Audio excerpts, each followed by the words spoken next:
Hello everyone, in this video we will be seeing the bills module. So for that, in the option menu bar you can tap on bills. Once you tap on bills, you will be landed to this bills history page where by default you will be able to see the invoice bills. If you long tap on that bills icon at the top, you will be able to see the estimate bills, and if you further long tap on that icon, you will be able to see the total bills, and you can filter this bills day wise, week wise, month wise, and you can even specify the particular range for which you want to see the bills like this.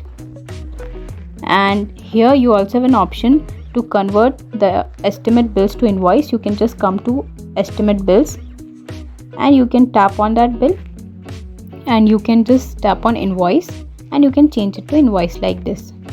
And if you want, you can even delete the bill by tapping on it like this. And if you want to bulk delete all the estimate bills, you can come down and you can tap on this delete icon. And you cannot delete credit bills. So as you can see the status section over here, you will be able to see that there are two icons. The first icon that you are able to see is the payment icon, that is a circular icon. And if the payment icon is a black icon, that means that is a credit bill and the dues are still remaining for the customer. And if it is a green icon, that means the bill has been cleared and there are no dues that are left for that particular customer.